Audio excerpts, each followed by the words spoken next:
Hello viewers, welcome back to my channel Manas, a Pursuit of Happiness, and this is your Dr. Chitra Arvind. So please subscribe to my channel if you have not subscribed yet for a lot of useful contents to follow. So today I've come with a very important topic, and this discussion is there with us for a lot of years. I should say more than 1,000 years if I'm not exaggerating. That is a mother-in-law daughter-in-law problem. So I've been getting a lot of requests from my clients and people I know to talk about this relationship, especially the mother-in-law daughter-in-law relationship, and how could we enhance it, or how could we manage it so that it is not a problem to the men in the family. So it would be a big sigh of relief for them as well. So they are like caught between these two women in their life, and they're going through a lot of issues also, which we know already. So men, whoever is listening also, I think you can relate to me. And this is a major stress for mother-in-law as well as daughter-in-law. So how do we manage this in a more cordial way? So we are going to look into those psychological tips in this video. So stay connected till the rest of the video. So you will be going back with a lot of tips to put into use, and I'm sure this will give you a nice cordial relationship and peace and harmony in your family life. If now in the current scenario, not a lot of people are living in the joint family, but still a lot of families do live in the joint family setup even now also. For those people this will be very useful. So to begin with, there should be certain rule of thumbs, certain attitudes and beliefs a daughter-in-law should garner and have it in mind. So these points will be useful more to the daughter-in-law and how to handle these situations at home. For daughter-in-laws, you need to pay more attention to this.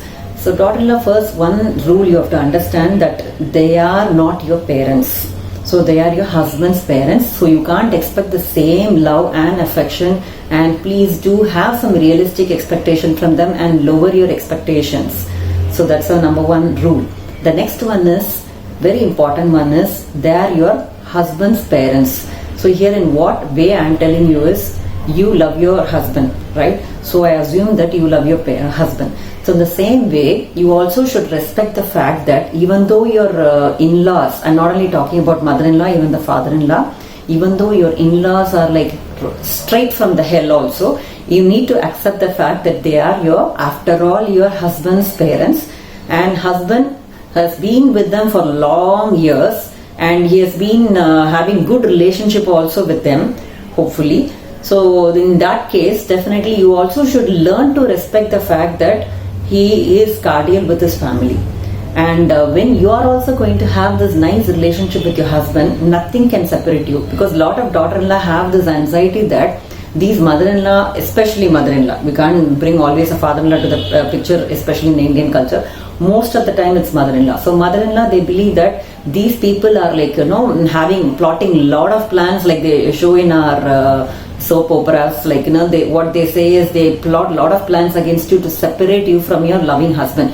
So my point always here is, when you're going to have a nice thick relationship with your husband and good bond, definitely that bond cannot be diluted by anyone for that matter, not only your mother-in-law.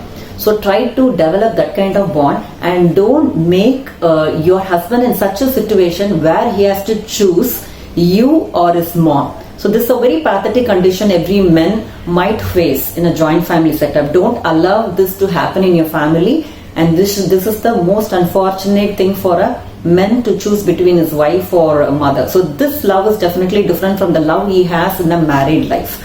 So first we need to respect that.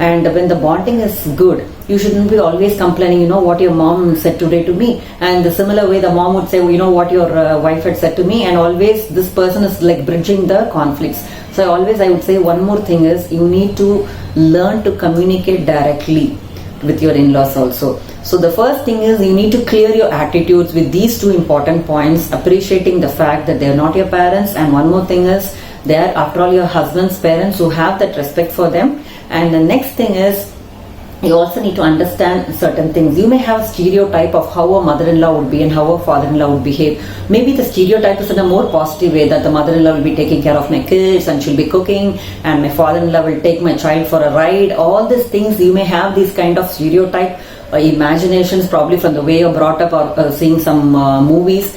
But then we should not have any such stereotypes. Clear all that stereotypes. I'm also talking for people who are like soon to be wedded also.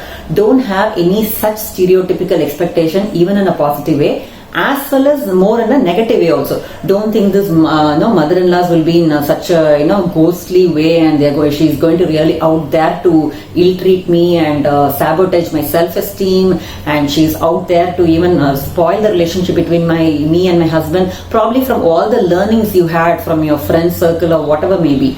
Don't go or don't develop this kind of negative attitude or any kind of stereotypes about your in-laws. Just let it be. Let it be more objective. Don't have any assumptions, because assumptions are very dangerous. If you look into that assumptions, that's like a mirror, and if you look through that assumptions, everything look flawed and biased. So a lot of cases the communication has gone totally wrong because of the assumptions.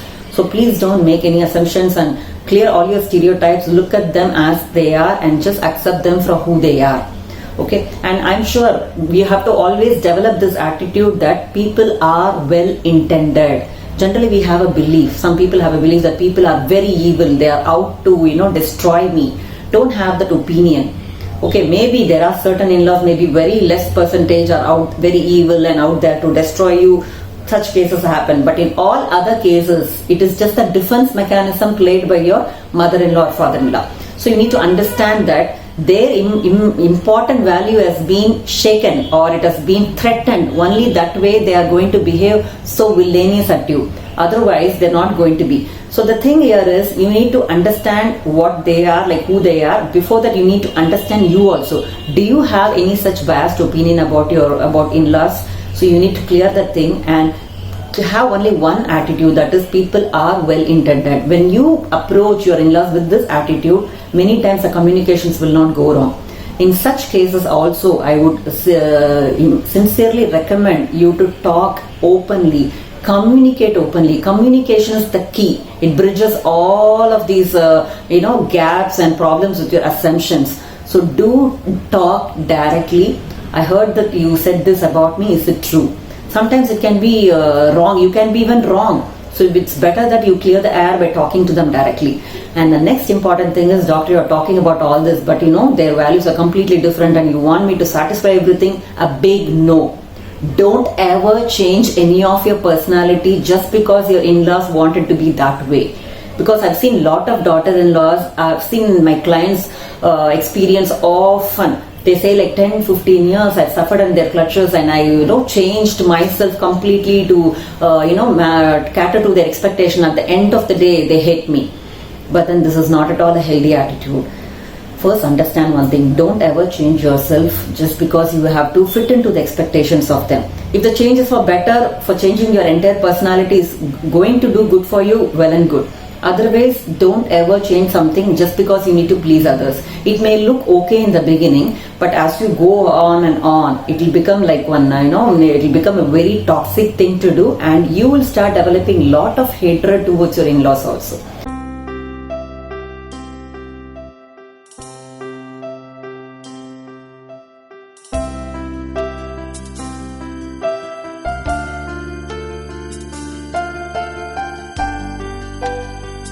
So you need to really draw a line and be assertive and develop these family values. What is okay and what is not okay. What kind of behaviors you can never ever tolerate. Like for example, you can't tolerate your child getting low grades, but it's okay for a child to have an ice cream. So you may be okayish about it. So you need to develop such strong family values. One example would be, if you don't want your in-laws to make a surprise visit, for example, you want them to inform and then come. You be very clear about it and communicate your values, and also listen to their values also. What is their expectations they have towards you. So make sure it's not only about having values but also enforce those boundaries. Let's say once they are coming without even informing you, that time make it very clear. Maybe once it's okay, but the second time you just tell that I would like to be informed so that I can prepare something for you in a more polite way, so that they also get that communication very clear that I need to inform my in-law, that my daughter-in-law, before even going to her home. Even though it's your home also, practically speaking, it is good to have this kind of understanding between the in-laws, to know their boundaries as well. So all the time who is going to have this hatred is the daughter-in-law, who is very passive, who can never say no, who can just please people. So look into yourself, ask who you are, what kind of person are you. So develop that self-confidence. This is a very important thing, people, because many times I've listened this conversation, conflict time and again between in-laws, that is a daughter-in-law and mother-in-law. The problem is they have a very poor self-esteem. They are so sensitive. A small comment may irk them and they start believing that this person is really hating me. Maybe the mother-in-law's passed a comment to change a way you behave, only that behavior. But you take it as a major insult for your entire personality. It may not always be the case. So you need to ask yourself, am I really confident? So if you're really not confident, don't let all these small comments and all this tarnish the person who you are. Don't let that criticism go inside you. If you're having a strong self-esteem, it will serve as a shield so that you won't take all those things in a more sensitive way. And when things go out of control, when you think that you're losing your cool and when emotions are running high, make sure you don't utter a word. There are various techniques to manage your emotions. Just go away from the place, even though the other person may think it is an insult, it's okay. Rather than telling some heated up words which are going to scar and which the other person is never going to forget in the life. And the way you behave more emotionally stable during this kind of heated up situation will teach a lesson to your in-law also to behave in a more positive way with you in future. So this is very important. And when you think that your emotions are out of control, you have to use all this managing emotional management techniques to cool it off, so that you people say a lot of difficult and nasty words and regret later, so that you can never glue you people later in life. One more thing is to have developed the sense of humor also when the situations are like more heated up and all that. When passing some comments which is not like really intended to insult another person, probably making the situation more chill by giving some words like by making the situation more light, by having your good sense of humor, can make the situation put in a more positive way. So this is also one more quality you can think of developing. So with these basic beliefs and attitudes, if a daughter-in-law approaches a situation, or soon to be wedded daughter-in-laws also, if you're going to approach this way, definitely it will not become a major conflict between you and her. And also the very important point here is to develop your self-esteem and know who you are and what are your strengths and weaknesses. And just because she has passed the comment does not mean that you're really not good at it. First, please understand those points.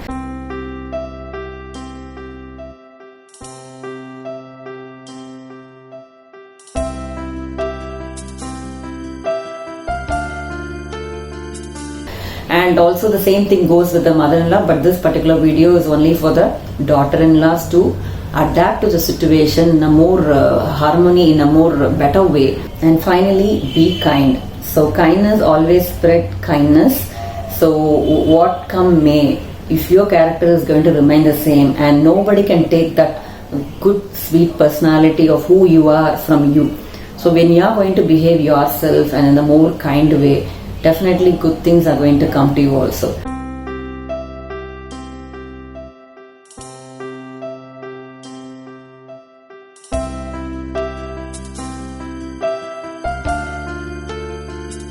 And don't build that insecurity always in you. So by developing the self-esteem, so take this tip very seriously, develop the self-confidence which will beat all the other things.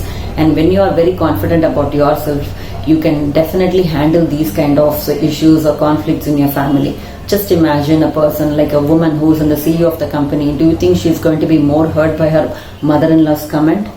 I don't think so. Very little percentage maybe.